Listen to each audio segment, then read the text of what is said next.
El siguiente programa es familiar, apto para todas las edades. No contiene escenas de sexo o violencia.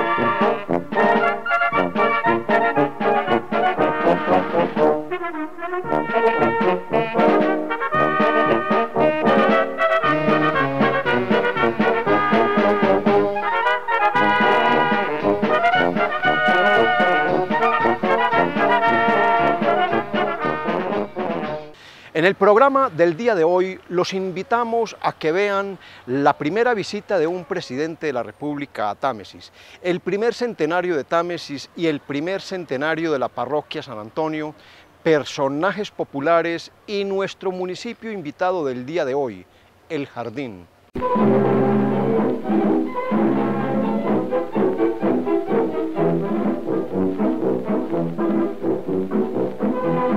El jueves 14 de octubre de 1948, desde las primeras horas de la mañana, empezaron a llegar al pueblo los campesinos de las más apartadas regiones, ansiosos de ver por primera vez a un presidente de la República de visita en Támesis.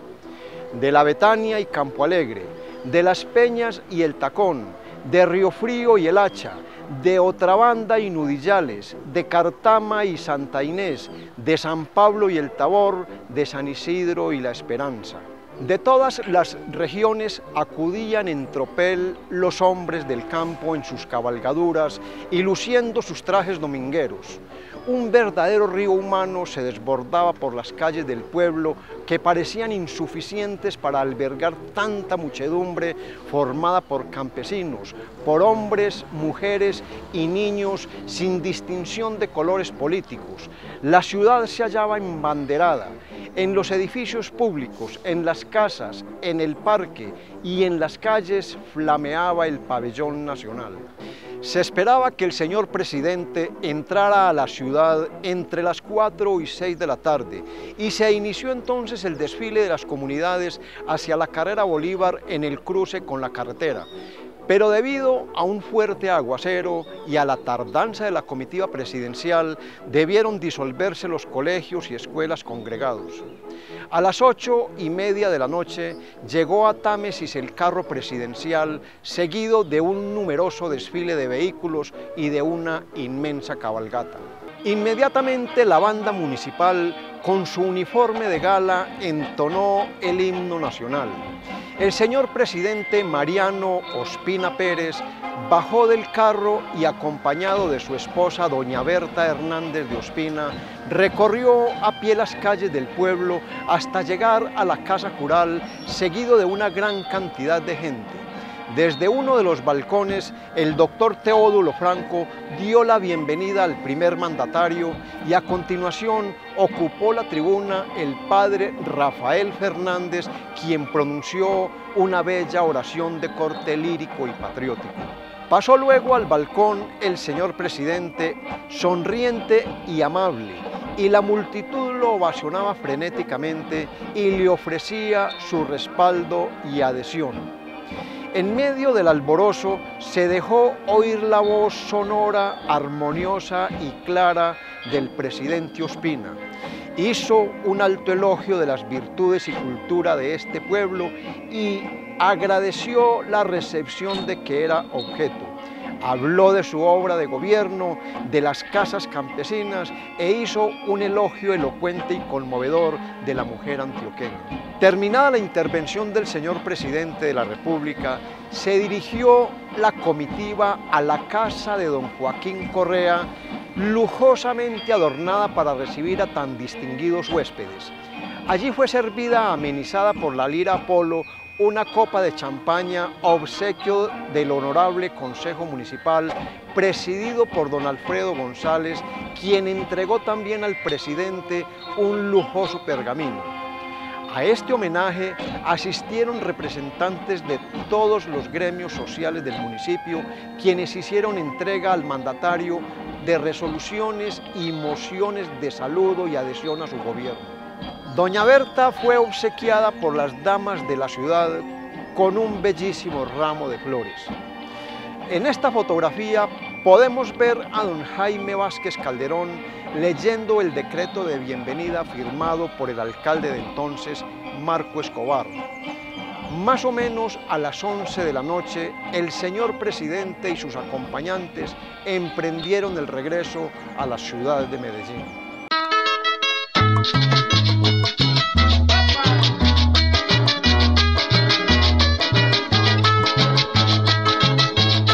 Curruca, Malicia y Sendo fueron los gladiadores de la cotidianidad pordiosera de mediados de la década del 50 a mediados de la década del 60, sin pasar por alto a Campaña Fría, oscuro personaje cuya principal característica era la de andar siempre con una encavada medialuna en sus manos.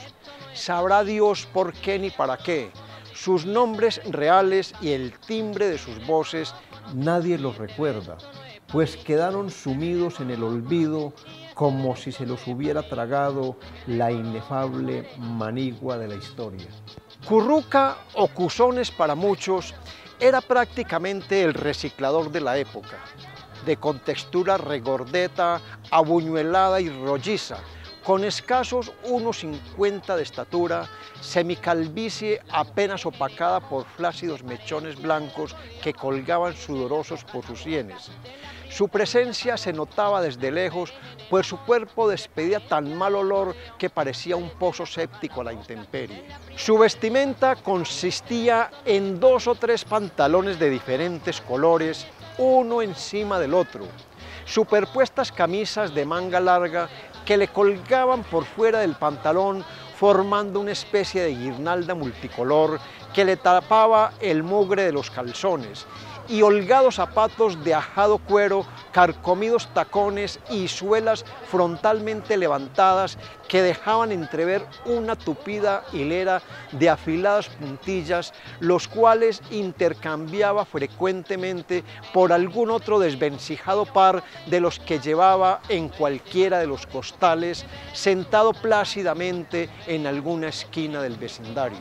Se caracterizaba por andar maniatado con 4 o 5 costales meticulosa y diestramente colgados a sus espaldas y distribuidos en los dedos de su mano izquierda, bultos en donde cargaba toda clase de trebejos, ropa vieja, periódicos, cartones, zapatos y muy especialmente piedras de todos los tamaños, las cuales consistían en su defensa personal cuando cualquier intruso, en gavilla con otros secuaces, al salir de la escuela de varones del barrio Santa Ana, se lo encontraban en el camino y se deleitaban jalándole los talegos, para luego salir despavoridos en desbandada antes de que una piedra hiciera efecto en sus cabezas, pues gozaba de una puntería de alto calibre.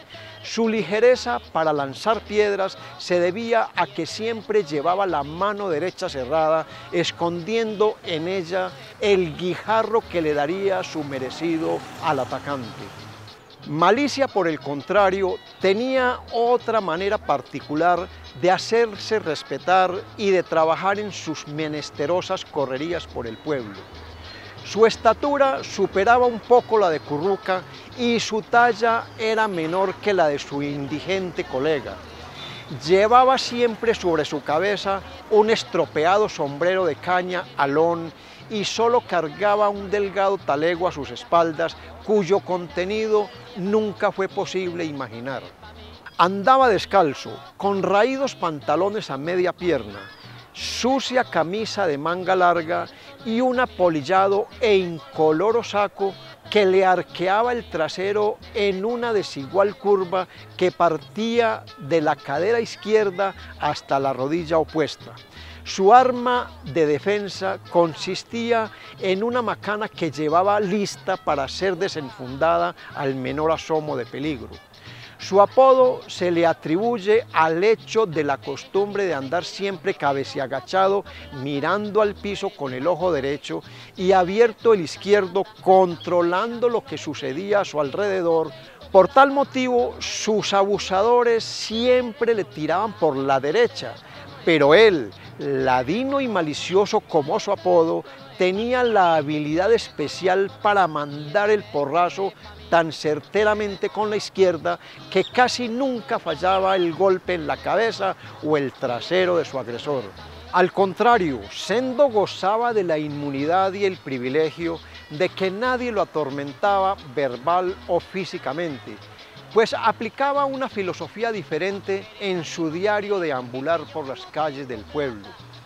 Era alto, quizás de 1,70 m, flaco, espigado, de ceñidos pantalones estilo torero pescador, descalzo, de negros mugrientos y ensortijados cabellos que le chorreaban en forma de capula alrededor de su diminuta cabeza.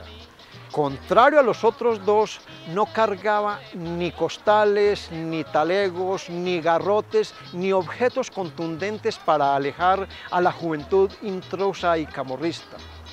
Sostenida entre sus manos siempre llevaba una pequeña olla o recipiente, la cual, decían, contenía carne cruda, que recogía en los toldos carniceros, la que mezclaba con caldos, sopas o aguapanelas que le daban en las casas y que él masticaba todo el día por las calles del pueblo.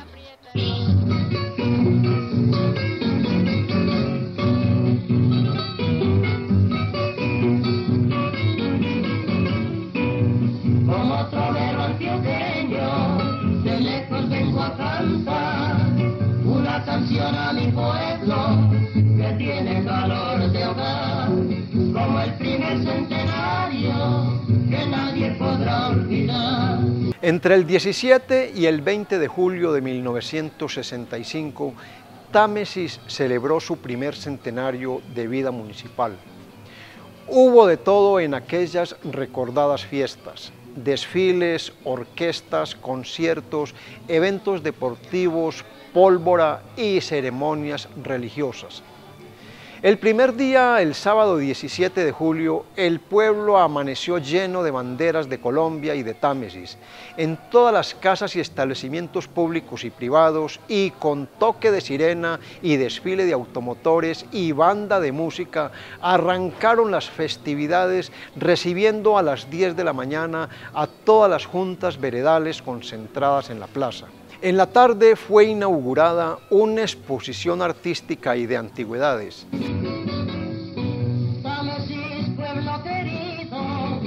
Desfile a la mesa de las autoridades y pueblo en general para recibir a Monseñor Julio Franco Arango, obispo de la diócesis de Duitama, hijo ilustre de Támesis, a Monseñor Antonio José Jaramillo Tobón, obispo emérito de Jericó, a Monseñor Augusto Trujillo Arango, obispo de Jericó, al señor gobernador y sus secretarios, a la cónsul de Inglaterra y al delegado de la embajada americana, a las colonias de Támesis residentes en Medellín y Bogotá y a todos los demás ilustres visitantes y huéspedes que nos honraron con su presencia. En la noche, retreta de la banda Santa Cecilia en el parque y juegos pirotécnicos, lectura del decreto de nombramiento de alcalde honorario, copa de champaña e imposición de la orden de los fundadores a los hijos directos de Támesis. Terminó el primer día con baile de gala en el Club Social en honor del señor gobernador y demás visitantes civiles y militares. El domingo 18 de julio, alborada, misa a las 8 de la mañana oficiada por el obispo de Jericó, Monseñor Augusto Trujillo Arango. A las 10 de la mañana, misa solemne oficiada por Monseñor Julio Franco Arango, donde actuó el coro del seminario de Jericó, Te Deum y consagración de Támesis al Sagrado Corazón de Jesús.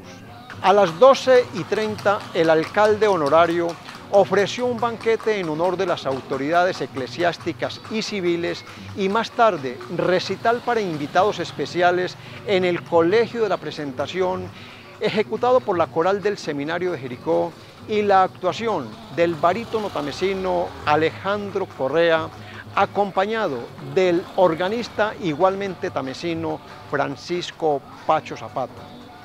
A las 4 de la tarde fue la inauguración del Liceo Rafael J. Mejía, donde llevó la palabra el secretario de Educación Departamental, doctor Luis Tirado Vélez, y descubrimiento del busto del doctor Rafael J. Mejía. En la noche, desfile de modas en el Teatro Lux, patrocinado por la Casa Cristian de Medellín. El lunes 19 de julio fue el Día de la Juventud, con alborada, concentración en la Plaza de la Niñez y Juventud Tamesinas, maratón, circuito ciclístico, concierto y en la noche desfile de antorchas con la participación de todos los establecimientos de educación y bailes típicos en los centros sociales. El último día, martes 20 de julio, fue dedicado a la patria con salvas de artillería, entrega de la Biblioteca Manuel S. Gómez, donada por la Embajada de Estados Unidos de América y Editorial Vedud, a la Escuela Víctor Manuel Orozco. Inauguración de la Biblioteca Joaquín Montoya, donada por las Embajadas Americana y Británica, Colonia Tamesina de Bogotá y Editorial Vedud de Medellín. La junta encargada de organizar las fiestas estuvo integrada así: presidentes honorarios, presbítero Alfonso Moreno Uribe y el alcalde Bernardo Saldarriaga; el presidente titular Alfonso Correa Correa; vicepresidente Vicente Restrepo Mejía; vocales Ángel María Escobar y Gonzalo Restrepo; tesorero Eugenio Incapié y secretarios Alfonso Vázquez Incapié y Nuri Montoya Cadavid. Escuchemos al barítono tamesino Alejandro Correa interpretando uno de los temas cantados en el Colegio de la Presentación durante esa celebración, de Julio Flores, Flores Negras.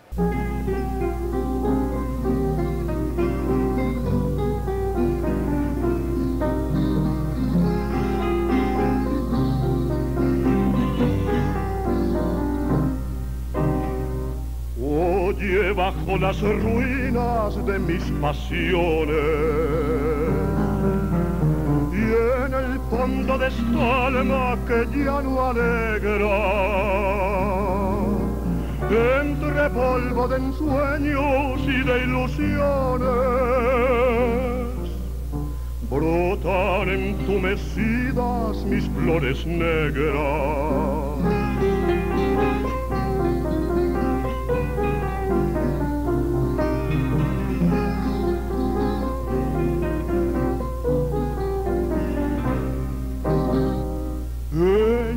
Son el recuerdo de aquellas horas en que presan mis brazos de adormecidos,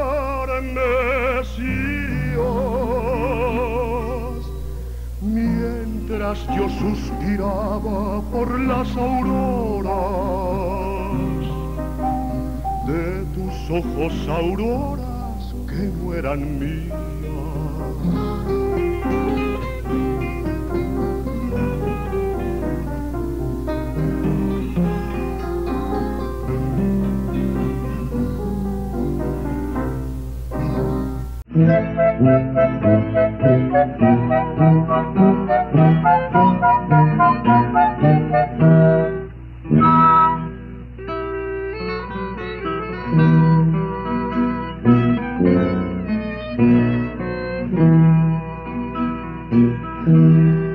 Asimismo, el 16 de octubre de 1971, la parroquia de Támesis celebró sus primeros 100 años de haber sido canónicamente erigida.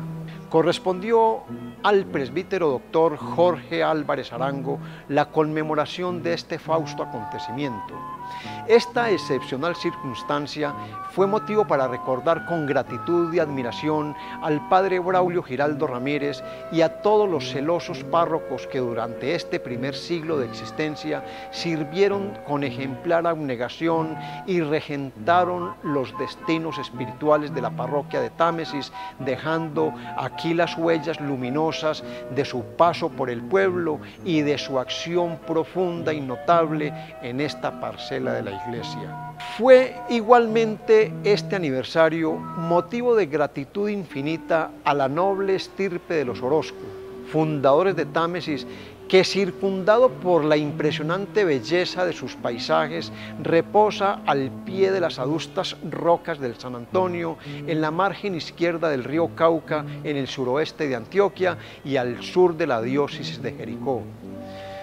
Con desfile por las principales calles del pueblo, presidido por el obispo de Jericó, en ese entonces Monseñor Juan Eliseo Mojica Oliveros, el párroco y sacerdotes de la parroquia, acompañados de las autoridades civiles y militares, establecimientos de educación, fuerzas vivas del municipio, juntas veredales y pueblo en general, se dio inicio a la conmemoración.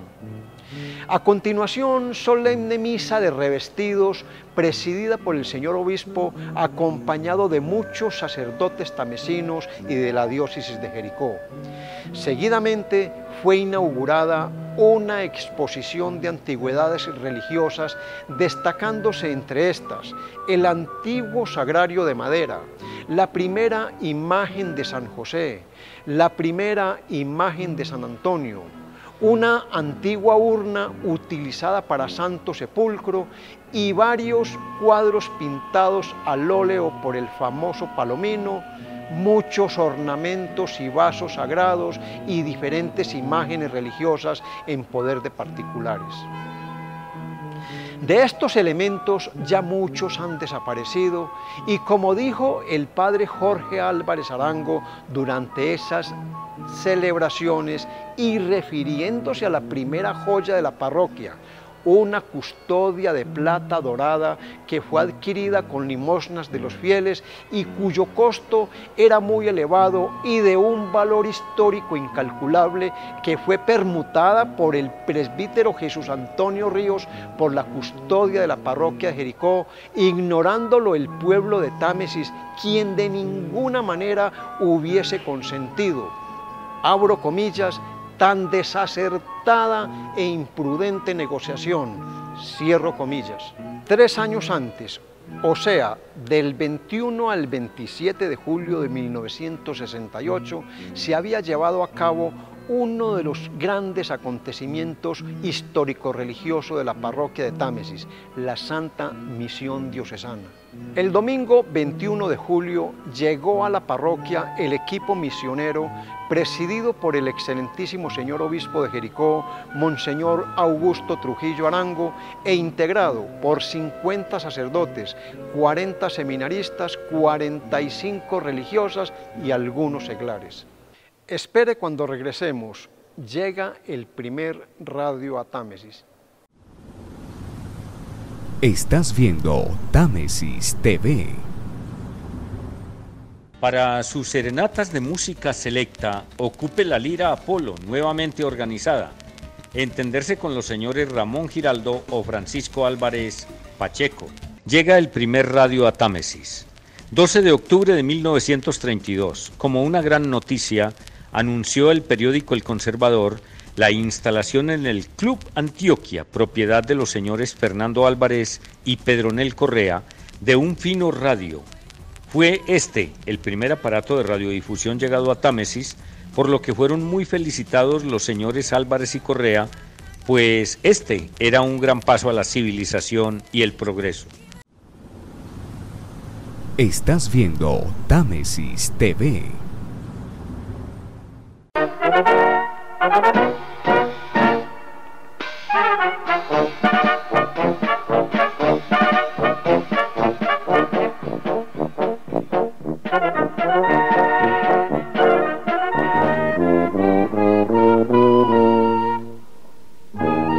Jardín es uno de los pueblos más bellos de Colombia, Considerado monumento nacional y centro de desarrollo turístico del suroeste antioqueño por sus diversos atractivos naturales y su hermoso paisaje, con una arquitectura que aún conserva un ambiente colonial y una identidad paisa muy arraigada. Sus habitantes, los jardineños, son cálidos, trabajadores y hospitalarios.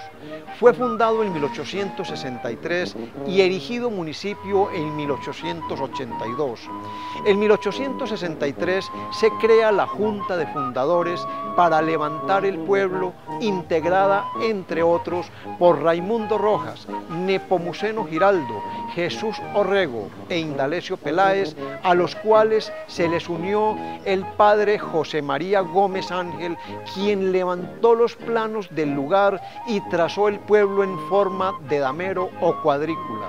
El 23 de mayo se efectuaron los actos oficiales de fundación del poblado y se organizaron convites para abrir calles, la plaza, caminos y hacer puentes. Ingresó a la red de pueblos Patrimonio de Colombia, que integra actualmente a 10 joyas culturales, arquitectónicas e históricas del país. El municipio de Jardín ha tenido muchas fechas importantes durante su vida municipal, pero hoy queremos destacar algunas de ellas. En 1873 empieza a funcionar la primera escuela por iniciativa de don Raimundo Rojas. En 1881 la parroquia de Jardín adquiere autonomía, siendo nombrado como primer párroco el presbítero José Máximo Restrepo. El 3 de mayo de 1882, el entonces presidente del Estado Soberano de Antioquia, Luciano Restrepo, decretó la creación del municipio. Su primer alcalde fue el inspector don Jesús María Rojas Zuluaga. El 30 de junio de 1900 muere don Indalecio Peláez, su fundador. El 21 de febrero de 1904 fallece doña Clara Echeverri, esposa del fundador. En 1907 se funda la Lira Jardineña, dirigida por el maestro Hipólito Cárdenas Padre. En 1913 se inicia el alumbrado eléctrico. En 1918 se inicia la construcción del templo actual.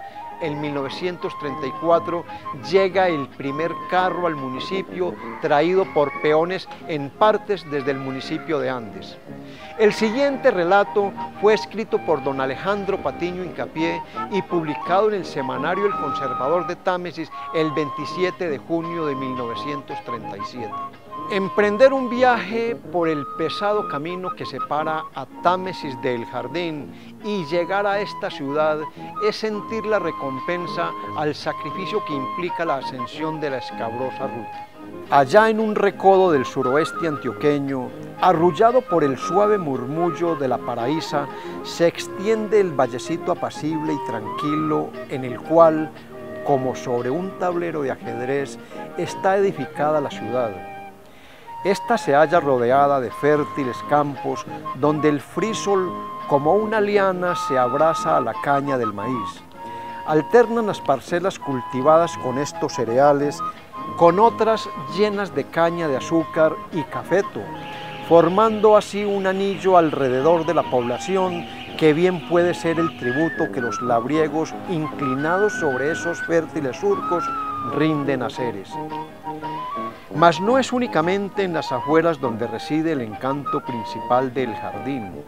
Entrar al corazón de la ciudad, trabar conocimiento con sus moradores, es algo que hace sentir al forastero la satisfacción, el placer de hallarse no en tierra extraña, sino en su propia casa.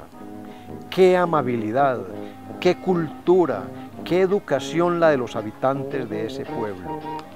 Las mujeres, como bandadas de palomas de colores vistosos que revolotean sin cesar, constituyen el encanto principal de ese rincón acogedor y podemos decir que ellas, como las flores que lo adornan, son quienes le han dado el nombre que lleva la ciudad. Se encuentran en ese lujoso jardín femenino las blancas azucenas, las tímidas violetas, las fragantes rosas, las castas margaritas, las rosadas amapolas, formando así un conjunto policromo y encantador que es un verdadero jardín. un Edén, un paraíso.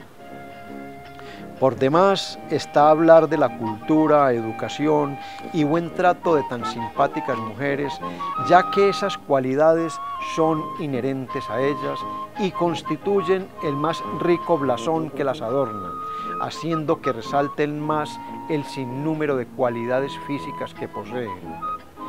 Si de lo meramente humano pasamos a las cosas que pertenecen al culto divino, debemos hablar del gigantesco e imponente templo cuya fama se extiende por toda la República, pero sería imposible hacer la descripción de tanta grandiosidad y belleza en este ligero comentario. Basta decir que la casa que los jardineños han construido para honrar a Dios es la más bella del departamento y quizás de la República, según el concepto de muchos. Así debe ser, ya que el Padre Celestial merece lo mejor que sus hijos puedan ofrendarle, y así lo han comprendido los habitantes de esa hidalga ciudad, construyendo el majestuoso templo que muestra la constancia, el fervor, la fe y el desprendimiento del pueblo creyente que quiere retribuir a su Dios parte de los muchos beneficios que de él ha recibido. Y como fuera por un camino de herradura, que don Alejandro Patiño y sus compañeros hicieran esta travesía entre Támesis y el Jardín, hagamos remembranza de aquellos viejos caminos con la siguiente crónica de doña Sofía Ospina de Navarro. En otros tiempos, muchos de nuestros antepasados transitaron por caminos de herradura. Las últimas generaciones no tuvieron la oportunidad de conocer de cerca la vida campesina, ni pasar siquiera una noche en aquellas típicas posadas de Antioquia para dar tregua a la marcha, descanso al cuerpo y recreación al espíritu. La desmontada en aquellas casas pintorescas situadas a la orilla del camino era algo encantador e inolvidable. Guardamos en la mente la imagen del corredor de tierra apisonada, las matas florecidas, sembradas en los indecorosos utensilios domésticos y las tarimas cubiertas con floreados tendidos. Allí veíamos la mirla y el sinsonte picoteando plátano entre la jaula rústica, y no faltaba la lora conversona, el perro llamado guardián y el marrano de engorde esperando bajo el árbol la guamasa con las sobras de los comensales. El negocio de hospedaje iba siempre unido al de comercio, y al extremo del corredor, en un tramo empedrado, se encontraba la tienda con su ventanilla siempre abierta a los viajeros. A ella llegaban los pacíficos compradores de tabaco, leche y bocadillos, como también los alegres jinetes que pedían a gritos un trago doble de aguardiente. Aquel pequeño ventorrillo, atendido por la familia, aún en altas horas de la noche, era negocio de segura ganancia, pues los avisos de «hoy no fío, mañana sí», «el que fiaba se murió, 1000 saludes le dejó» y otros simpáticos avisos de este estilo, destacados a la vista de los clientes, evitaban las propuestas de crédito.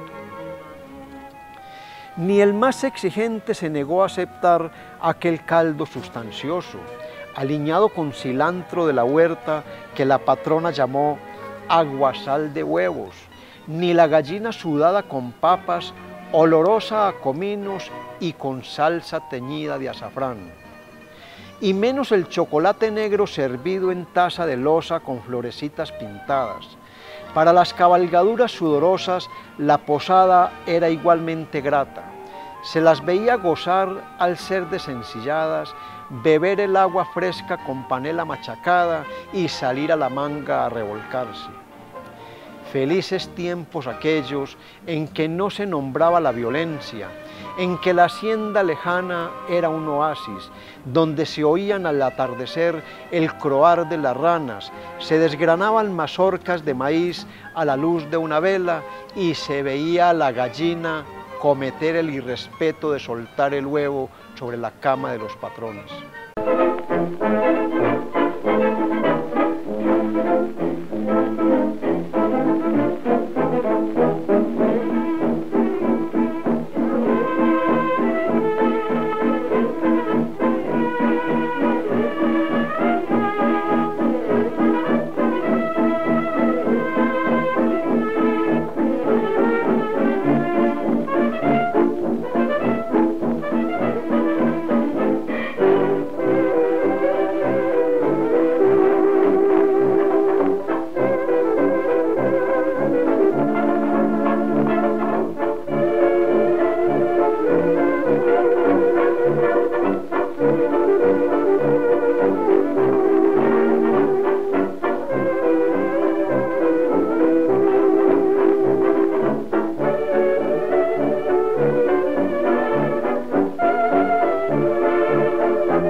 Y con esto terminamos nuestro programa del día de hoy dedicado a Támesis y su historia. Nos despedimos hasta otra oportunidad. Les habló Carlos Alberto Hincapié. Gracias por estar con nosotros.